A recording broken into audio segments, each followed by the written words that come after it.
22:14, estamos en vivo por la pantalla de Cablidiario. Este lunes fueron condenados los 3 imputados del denominado caso Baraldo, condenas grandes, montos altos, a el abuelo, la abuela y el tío de un niño abusado en Esperanza hace algunos años atrás, en un juicio que ya hemos contado profusamente aquí en Zona Crítica y en muchos medios de comunicación, hay que decirlo también. Es un caso que tuvo mucho tratamiento, felizmente, en los medios de comunicación.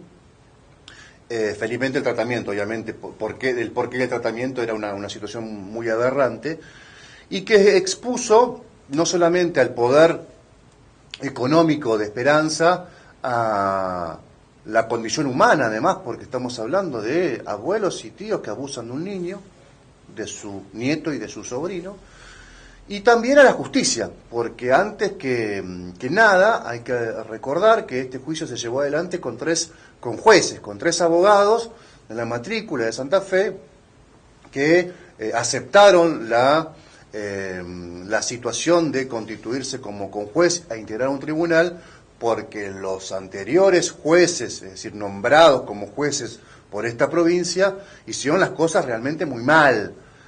Fueron cuestionados por la defensa de la víctima, y obviamente esta situación generó que se postergue el comienzo del juicio y además generar mucho ruido, obviamente, en el Poder Judicial. Todo esto, iba a decir, tuvo un final, no se puede decir nunca un final feliz, porque la génesis de esta historia es una historia aberrante, es una tragedia, pero tuvo un final por lo menos esperado por las posibilidades de reparación que estimaba la mamá de la víctima y sus abogados patrocinantes, que tiene que ver con condenas importantes. Aunque al mismo tiempo los condenados ahora, porque hay que hablar ya con esta terminología, los condenados siguen en libertad hasta que mañana se resuelva en una audiencia de prisión su situación, si van a continuar en situación de libertad o no. Ahí estamos viendo imágenes del lunes, o imágenes del juicio, los imputados detrás de Eduardo Hauchen, el psicólogo Brigiler, ahí estamos viendo Hauchen, detrás de Hauchen los 3 imputados. Bueno, el público, obviamente, que como se trata de un juicio oral y público, pudo estar presente. Hay que destacar el seguimiento que hicieron los periodistas Joaquín Fidalgo del Litoral y Andrea Viñuela de Aire de Santa Fe, que estuvieron presentes en todas las jornadas, son casi todas las jornadas, que es un laburo periodístico realmente que yo valoro mucho. Alguna vez he seguido causas de principio a fin, y entiendo que le da un plus a esos 2 periodistas de conocer el detalle, la fina, el ambiente, el pulso que tuvieron las audiencias. Estamos viendo a Martín Rizzo Patrón, a Carolina Walker, entre otras personas que captaron las imágenes de Cablidiario. Están con nosotros Carolina Walker, concretamente, abogada de la familia, abogada de Fernanda Baraldo. ¿Qué tal, Carolina? Gracias por haber venido. Y Fernanda Baraldo, ¿qué tal, Fernanda? Gracias por haber venido, que es la mamá del niño víctima. Vos también sos una víctima del accionar de tus padres y de tu hermano. Bueno, ya seguramente están cansadas de hacer lectura sobre el fallo del lunes, pero me gustaría escucharlo de vuelta, Fernanda. Arranca boca. ¿Arranca Caro? Bueno, arranca Caro. Sí, te escuchaba recién hablar de que no podemos hablar, que estamos felices, pero en realidad sí lo estamos, a pesar de que es un caso muy traumático, no solo para María Fernanda, sino también para los que estuvimos como profesionales, porque uno no puede evitar involucrarse y hacerlo con compromiso. Fue un juicio muy duro, fue en realidad un proceso muy duro. Si bien yo intervine en este proceso desde hace 1 año nada más, esto viene hace 4 años. La doctora Trocero, el doctor Omar de Pedro, el doctor Filippi, el doctor Rizzo Patrón, y bueno, después me incorporé yo. La verdad que han hecho un trabajo muy comprometido, eso hay que reconocerlo. Y finalmente llegar a esta sentencia que hace 1 año era impensado. Héctor. O sea, nosotros hace un año estábamos cuestionando la imparcialidad de un tribunal. Estábamos haciendo denuncias de violencia institucional en contra de María Fernanda por parte de la jueza Luna. Estábamos en diciembre en una audiencia con un tribunal que era incompetente, que decide la libertad de modo arbitrario, que de hecho después se revocó esa resolución.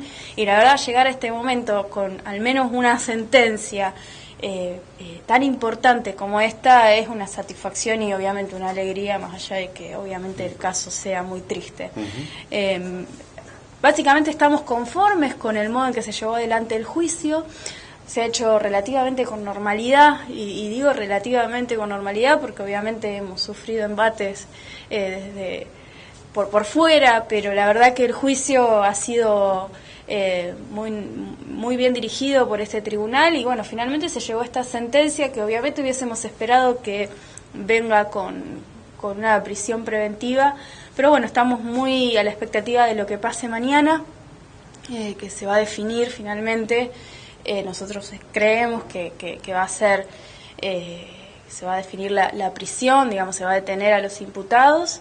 Y obviamente con muchos nervios, mucha expectativa, preparándonos. Obviamente hay que fundamentar esa prisión preventiva que se funda básicamente en la condena, que es tan grave, y obviamente eso implica un peligro de fuga aún mayor, además de todos los antecedentes que tienen los condenados en cuanto a las presiones que han ejercido hacia los testigos, hacia, por ejemplo, hay un periodista del Colono del Oeste que incluso declaró en juicio, que denunció presiones de los psicólogos, de las docentes, y bueno, hasta yo misma he sufrido también presiones en el mismo día de los alegatos, así que la verdad que sabemos que es muy importante que estén detenidos para cuidar este fallo tan importante para la víctima. Ya vamos a volver, Carolina, con la importancia que tiene la fecha de mañana respecto a la audiencia, cómo se va a constituir esa audiencia y por qué llegaron en libertad, digamos, por qué siguen en libertad los condenados a pesar de tener montos altos, pero ya volvemos con ese tema. Fernanda, tu primera impresión después de haber escuchado la condena, o tus impresiones, ¿no? No, como decía acá la doctora, la verdad que conforme con la condena que hicieron. Dentro de todo también se llevó un juicio bastante bien, acostumbrado a lo que veníamos pasando. Pero bueno, también ella habla de las amenazas y demás, tenemos que poner también en conocimiento de que no es solo las amenazas que pueden pasar ellos o nosotros además, sino que nuestra seguridad como familia. Al estar estas personas con una alta condena, ya sabiéndolo, sueltas, corremos mucho riesgo, amén de que nosotros estamos bajo una protección. Bueno, viste cómo son las cosas, así que, pero bueno, conforme y esperando, bueno, sí, obviamente con todos los nervios de vuelta para ver que ojalá mañana hagan lo que tengan que hacer. ¿Cuánto empezó esta historia? Esto arrancaba en el 2014, en agosto del 2014, con la denuncia que yo hago. Ya sé, muchos, 4 años. Claro, 4 años, un poquito más. ¿Y alguna vez, porque esto, ahora que hay un capítulo cerrado, y que puede llegar a sonar antipático, o tal vez raro, más raro que antipático, frente a la situación en que tenías que denunciar a tu propia familia, ¿tuviste dudas? Porque estaban acusados tu papá, tu mamá y tu hermano, la sangre más directa, el núcleo familiar. ¿Qué pasa por la cabeza de una mamá, digamos? Desconoce quiénes son los denunciados y le va al frente, pero me imagino que te habrán puesto un ruido enorme esta situación por los protagonistas, porque tu hijo es la víctima. ¿Cómo lo viviste? Sí, es bastante complicado, pero en realidad uno como madre o como padre yo creo que prioriza a su hijo ante que nada. Entonces, yo estaba segura de que mi hijo me decía la verdad y después transcurriendo los hechos se iban afirmando más y cada vez más se iba ratificando todo esto. Sí, es muy doloroso, la verdad que sí. Es muy doloroso que tu familia, tu propia sangre, cuando estás dejando a tu hijo porque tenés que irte a trabajar, porque no es que yo lo tuve muy chica, sí, pero yo me tenía que ir a trabajar y obviamente que en los horarios dentro de los que yo trabajaba, ni por un lado por el horario en el cual yo trabajaba, ni por otro lado en la situación económica no podía poner a nadie para que me cuide mi hijo, quién más o mejor que los padres de cada uno, ¿no? Pero bueno, la verdad que me pegaron donde más me duele y no creo que no llegas a tener ese... Ninguna duda. Sí, sin ninguna duda, pero no sé cómo explicarlo. La verdad que tenés que vivirlo para poder explicarlo. Pero bueno, ante lo que mi hijo me contaba, yo no dudé, nunca dudé, ni un minuto. Uh-huh. Y eso es lo que siempre trato de transmitirle a las madres. O sea, y es algo que se dice, y es creo que característico, que los niños no mienten, justamente, los niños no mienten. Uh-huh. Y Bruno pudo sobrellevar y soportó 2 cámaras GESEL, no una, 2 cámaras GESEL, porque para él fue muy tremendo en la cabeza de una criatura tener que volcar todo lo que le estaba pasando cuando eran 3 las personas, no era una, eran 3. Entonces, justamente es lo que siempre nos planteaba la defensa, pero ¿por qué el tiempo? Porque es un niño, justamente es un niño. Un niño no puede, no tiene la disociación para explicar todo como un adulto, no. Va a ir paso a paso. Y aparte viendo si justamente su familia, en este caso, tanto yo como mi esposo, lo apoyábamos. Y al ver ese apoyo, y al salir también del círculo, porque otra de las cosas, a veces los niños están dentro del ambiente que no pueden salir y no lo pueden salir a decir.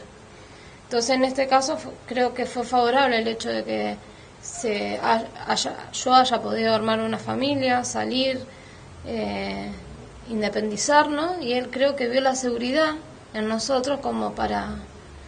¿Cuántos años tenía tu hijo cuando en el 2014? En el 2014 él tenía 10 años. O sea que pudo reconocer desde esa prematura edad que evidentemente el accionar de esos abuelos era el incorrecto, era inapropiado. Claro. Porque muchas veces hay abusos de niños que son más chiquitos que el adulto en su manipulación les hace creer que esas prácticas son normales, que son habituales, que no hay por qué cuestionarlas. En todo este tiempo la verdad en esta causa pasó de todo, da para dedicarle un programa entero. Se separó a la fiscal Clelia Trocero que lo investigaba. Tuvo una intervención el ex fiscal regional Ricardo Fesi importante porque fue el mentor de ese retiro, de sacar de carrera a Clelia Trocero. Pero además la sociedad esperancina, por algunos mensajes que hemos recibido, por otros comentarios que escuché, defendía a la familia de los condenados a capa y espada, al punto de no cuestionar a Fernanda y su hijo y su esposo Carlos, de desacreditarlos. Se han creado historias realmente increíbles respecto a que tu esposo formaba parte de una secta. De una vergüenza. De una vergüenza. Déjame aclarar esto. Ahora, yo creo que la justicia, lo primero que hace ante un caso como el que se presenta, que somos nosotros, y o cualquiera también, ¿no? Creo que lo primero que hacen es investigar el seno familiar donde está el niño, uh-huh. ¿no? Entonces, creo que ellos hicieron ese trabajo para saber de que el niño estaba bien, estaba cuidado, estaba seguro donde estaba. Porque si no, de hecho, como yo estoy en un frente de madre y tengo miles de casos, ¿qué hacen? Se los retiran, se los sacan. Y no dudan en hacerlo. No dudan en ponernos a las madres como no sé cómo decirlo, a ver vos que por ahí, como locas en realidad, sí, sería la palabra. Es así. Nos ponen en ese rol. La justicia hubiera dicho, bueno, no, este no es el lugar adecuado, los retiros, y bueno, pero no fue así. Carolina, explícame por qué 3 personas que son condenadas a 20, 18 y 14 años de prisión, 16, 20, 18 y 16, 20 la señora Morandini, su esposo, tu papá Baraldo, a 18 y Juan Pablo, el tío del niño abusado, a 16. ¿Por qué con esos montos de pena se fueron a la casa? Y nos tenemos que remontar a diciembre del 2017, ¿no? Con esta sentencia que los deja en libertad, que deniega la prórroga de la prisión preventiva. Estos 3 jueces que intervinieron, que eran el doctor Silva, Luis Octavio Silva, Jorge Pegazano y el doctor Leguiza, que era conjuez, dictan, digamos, esta resolución en donde no hacen lugar al pedido de prórroga del doctor de Pedro y a la vez hacen lugar al cese de prisión preventiva que solicita la defensa. Y a partir de allí vienen una serie de impugnaciones que terminan finalmente en la Cámara, creo que en el mes de abril de este año, anulando esa resolución y retrotrayendo las cosas al 20 de diciembre. Pero en ese momento ningún juez se animó a dejarlos presos. Nosotros también priorizamos el juicio. Quisimos que cuanto antes se fije fecha de juicio, que se llegue a esta condena, y bueno, el tribunal ha decidido no tratar la prisión preventiva. No es que la ha denegado, sino que no la ha tratado, no le dio tratamiento, y en el día de mañana tiene que constituirse un nuevo tribunal, porque así lo dispuso la Cámara de Apelaciones en esa resolución que te digo de abril. Y bueno, es en este momento este nuevo tribunal que está integrado por el doctor Busaniche, doctor García Troiano y Mingarini, que bueno, son los que mañana van a tener que decidir si finalmente estas personas que están condenadas, y que obviamente hay un grave peligro de fuga, no solo por todas estas cuestiones que yo te comenté, sino por las conexiones que tienen, por la pena en expectativa, de que finalmente cuando la pena quede firme no los encontremos más en Santa Fe ni en Esperanza, y que todo esto haya sido en vano. Es sumamente importante lo que va a pasar mañana. La verdad que tenemos una gran expectativa. Estamos obviamente muy preparados para mañana, fundamentando este pedido de prisión preventiva, y bueno, la verdad que no nos queda otra que confiar en estos jueces del Poder Judicial.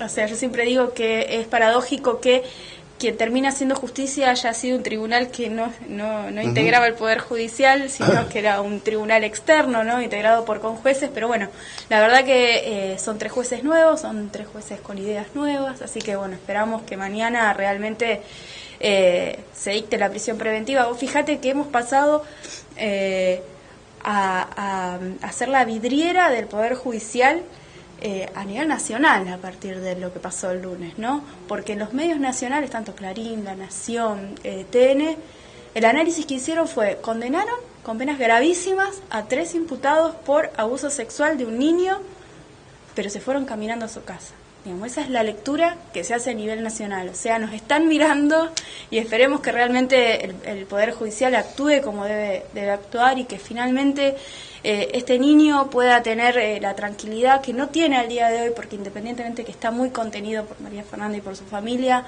se tuvo que ir de su ciudad, tuvo que dejar a sus amigos, tuvo que dejar su escuela, ha sufrido un desarraigo por ser víctima. O sea, porque esa es la gran injusticia, digamos. El niño es víctima y se tuvo que ir custodiado por la policía de su lugar de origen, de su casa, de sus cosas, de sus juguetes. Es realmente injusto que esto tenga que pasar. Digamos, tenemos que empezar a replantearnos qué es lo que hacemos con las víctimas en Santa Fe. Porque esto no pasa nada más que en este caso. Esto lamentablemente pasa en todos los casos en donde hay niños víctimas de abuso sexual. Se pone siempre el foco en la víctima, en la mamá de la víctima, que la mamá está loca, que la mamá inventó, que el niño en la cámara Gesell está inducido, o sea que los profesionales en Santa Fe no están preparados para darse cuenta que un niño está siendo inducido. En este caso hubo 5 o 6 profesionales que no vieron nunca esa inducción, sin embargo se siguió insistiendo en esto de que el niño estaba inducido, de que María Fernanda estaba loca, que era una desquiciada, que era delirante, porque estoy utilizando términos de la defensa. Se insistió desde el primer día y finalmente se ha demostrado que no es así. O sea, fueron concluyentes las cámaras Gesell. Vos tendrías que haberlo escuchado para haberte terminado de convencer de lo que yo te digo. Y creo que a mí particularmente lo que más me conmovió del niño, que obviamente tiene un nombre y un apellido, pero no lo podemos decir, es el motivo que él dijo por el cual habló. Que vos recién se lo preguntabas a María Fernanda. Él dijo que él hablaba para que no le pase a su hermanita. Digamos, él protegía a su hermanita, pero de alguna manera la justicia no lo protegió a él, lo dejó a la deriva durante 4 años. Entonces creo que mañana estos jueces, tal vez no lo buscaban, tienen la gran responsabilidad de responderle al niño tanta desidia del Poder Judicial. ¿Recordamos la hora de la audiencia mañana, Carolina? 12:30, ¿no? Sí, 12:30. Mañana la audiencia de prisión para los condenados por estos delitos gravísimos con con el tribunal integrado por, recordemos, por favor, Busaniche, García Troyano y Mingarini. Creo que el presidente del tribunal es Busaniche. Estos 3 tienen la responsabilidad de resolver si los condenados con montos altos vuelven a prisión hasta tanto se resuelva la apelación del fallo más adelante, o quedan en libertad. ¿Qué quiere que les diga? Con la duda, con la expectativa de que se fuguen. Es totalmente la aplicación del sentido común. Una persona que tiene 20 años de condena, bien fundamentada en una condena, en una sentencia, pensaría fugarse, si todavía tiene la posibilidad de estar libre hasta tanto quede firme el fallo. ¿Por qué la mamá, esta es una de las últimas, por qué la mamá, la abuela, digamos, recibió la pena más grande? Porque la abuela participó en 2 hechos o 2 grupos de hechos diferentes. Por un lado, ella era partícipe, o sea, era ejecutora en realidad, como actora del abuso sexual que cometían conjuntamente con su abuelo, porque ella participaba de esos abusos, y por otro lado promovía, por decirlo de algún modo, los abusos de su tío. Es decir, ella lo llevaba al niño a la casa de su tío para que su tío abuse de él. Incluso el niño lo dice muy claramente en una de sus cámaras Gesell, cuando le preguntan si su abuela sabía, y dice, sí, mi abuela no solo sabía, ella me llevaba y no hacía nada. O sea, por eso ella recibe una pena tan alta, porque, digamos, es partícipe de los 2 hechos. Y aparte, obviamente, era la persona que estaba a cargo de su cuidado, claro. Y bueno, obviamente vulneró esa función y esa confianza que el niño le daba, ¿no? Gracias, Carolina, por haber venido.